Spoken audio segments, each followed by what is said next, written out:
So when you reviewed the Chicago, what did you like best about how you played, and what's kind of your biggest focus in terms of what maybe you'd like to do better in the team? Yeah, I think the biggest thing for the offense as a whole, I think we played clean football. Not a lot of penalties, and we were able to put ourselves in good positions for third downs. And then, yeah, we were able to go out there and convert most of our third downs. There's a couple we left out there.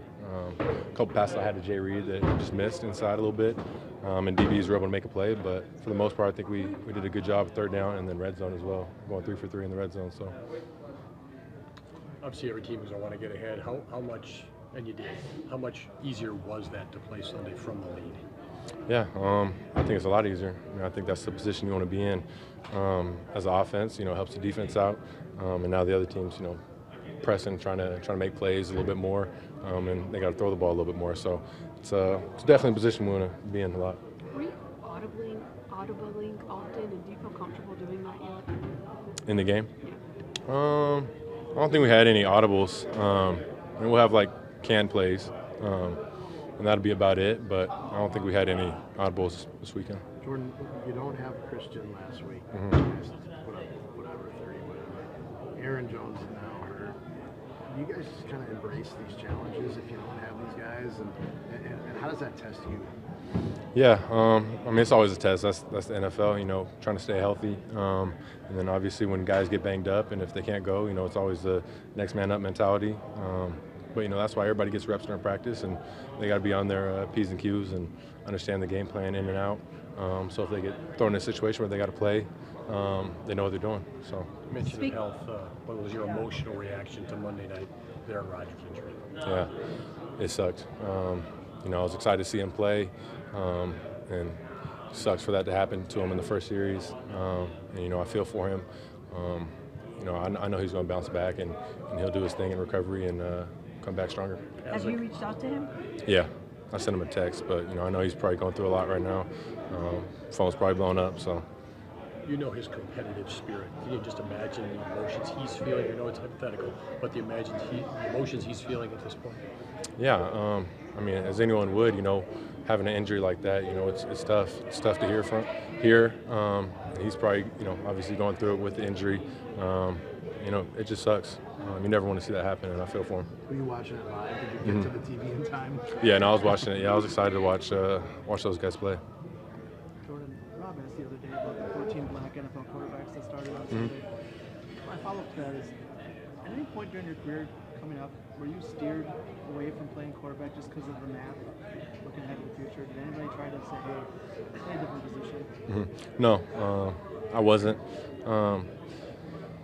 I was probably steered away for other reasons when I was younger, just trying to play other positions, but that was never a reason, and I was never going to let, that be a reason for anybody trying to hold me back. So. Do you think that there could be a kind of a snowball effect where not just quarterbacks, the numbers go up, but GMs and head coaches? There's only 3 head coaches in the league. Do you at your hope that kind of can snowball? I think it's already up. I think growing up, it was cool. Like I said, it was cool for me to be able to see some of the black quarterbacks that played because there wasn't a lot of them, and it was kind of motivation for me to be able to do that, pursue that as a position.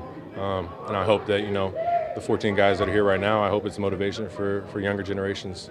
But I think, as you say, 14. It's almost half the starting quarterback, so I think it's already up. Jordan, before maybe I'm just an idiot, but before Rob, possible.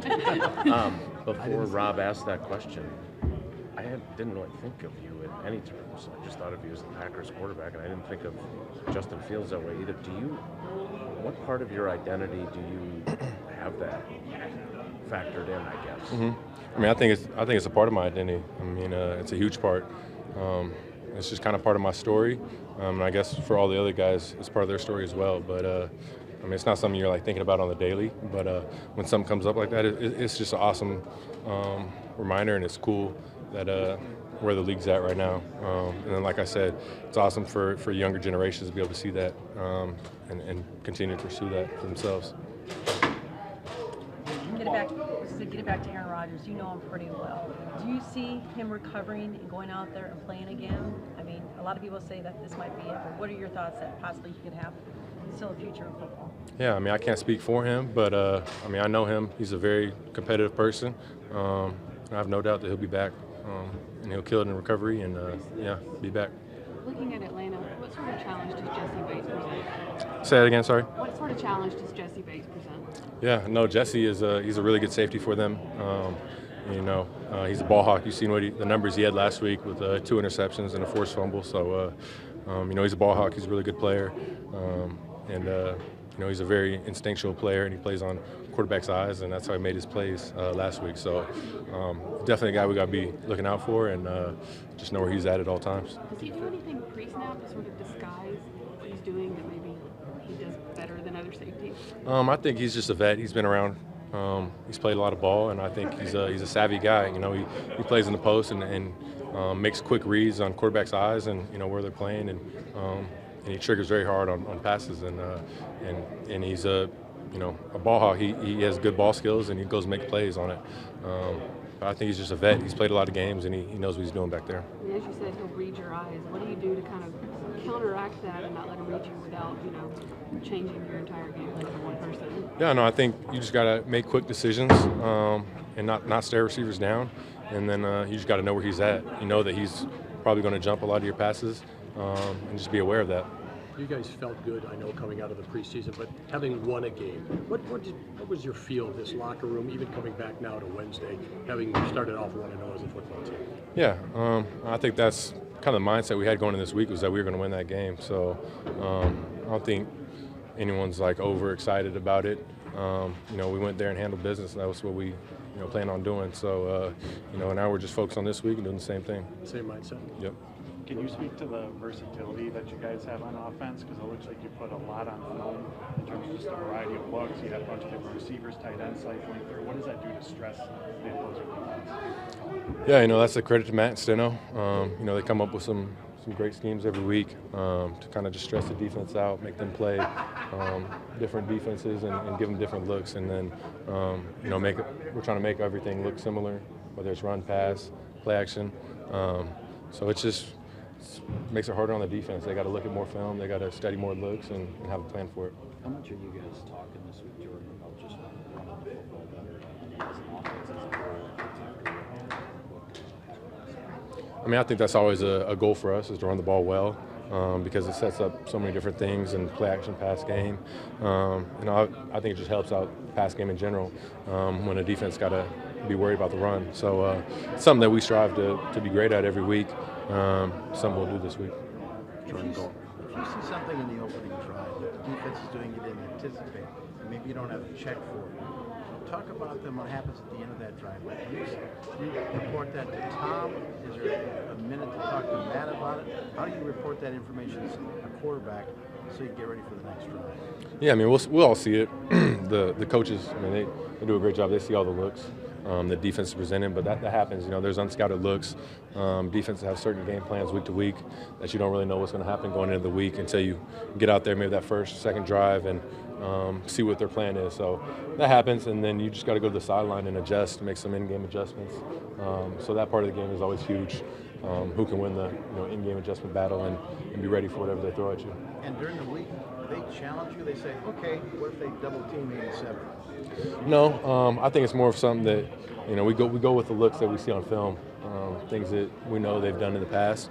We don't really try and guess, what their plan might be for the week. It's something that you just got to react on the fly and be ready for, because teams come out and do something totally different than what you've seen on film. So you just got to be ready for it.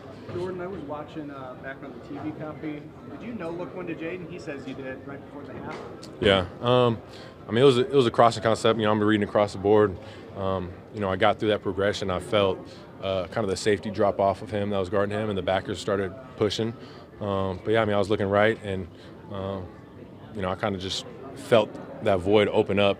And it's something that I've worked in practice, so I felt comfortable doing. But yeah, it was a little bit of a no look. How much confidence does it take to be able to do that? Is that something you would have done as a rookie in that type of situation, or is that something you've grown into? Mm-hmm. What's it like to be able to pull that off in the game? No, it's definitely something I've grown into. I definitely wouldn't have done that or felt comfortable doing that as a rookie.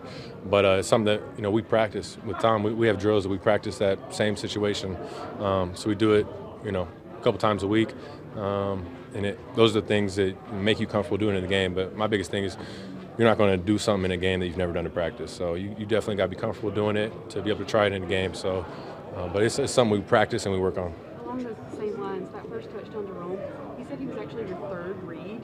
Is that just about being patient? Like, kind of walk me through that play. Yeah, and he's the third read, and it comes down to protection.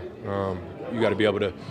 The O-line has to be able to protect long enough for you to get to that read, and that's exactly what they did. You know, had all day back there, and then obviously Rome. You know, he killed the guy on a inside kind of back end line route. But you know, it's one of those things that you got to have time. The O-line did a great job, gave me the time to go through the reads and find Rome right there. Jordan, going back to Rob's brilliant questions from Sunday, he asked you how you slept. And you didn't look nervous at any point, obviously. But is there value, and what value is there to get through that first game as the starter, play as well as you did, and have it as a building? Yeah, I mean, I think it's huge. I think it just builds confidence, and you know, I kind of already had a lot of confidence having played a good amount of snaps so far. So, you know, if you're going in there for the first time as a starting quarterback, you're going to have a little bit of nerves, which, you know, I did. My first start in Kansas City, there was some nerves, and I definitely felt a little bit more comfortable having played a little bit more. So I think just the more I'm out there, the more I'm playing, the more reps I get, the more comfortable I feel, and you know, feel better out there. You know, at the same time, you're not going to feel comfortable in the bad connotation of comfortable, like complacent. But do you take your success and say, okay, that's just the beginning? Like, how do you view what you were able to do in that first game moving forward? Because there's obviously more challenges. Oh yeah, I mean, it's definitely just the building blocks. It's just start of the season. It's a long season. A lot of games we played.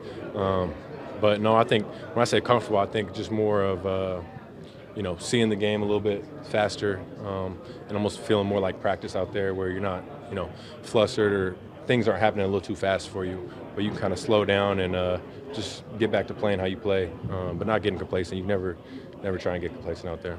So your nerves were definitely less on Sunday than in Kansas City. Like, you could feel that you weren't as nervous. Yeah, for sure. You used the phrase, I think, total domination at one point. When's the last time you could even say that about a quarterback? Like college? I mean, preseason you weren't going to say that. In Kansas City you couldn't have said that. I mean, it's been a long time since you've been able to say your team played that way in a game that counts. How does that feel? It feels good. But like I said before, that was the plan for us. You know, in this locker room, there was a belief that we were going to go out there and handle business. And you know, that's exactly what we did. I don't think anybody flinched or was nervous about what was going to happen, or had any other thoughts on that was going to be the outcome. We all were confident, knowing that we were going there, and if we do our job, we're going to handle business. So. Are you surprised they didn't blitz you more? They blitzed a couple of times, but I mean, I think that's what they do on defense. In the couple of years that this staff has been there, I think that's kind of what they have done in the past. So no, I wasn't surprised, but like I said, you never know what's going to happen. They might have a different flavor for that day of how they're going to attack us, and obviously week one, you never know what they're going to do. So, but no, I wasn't surprised.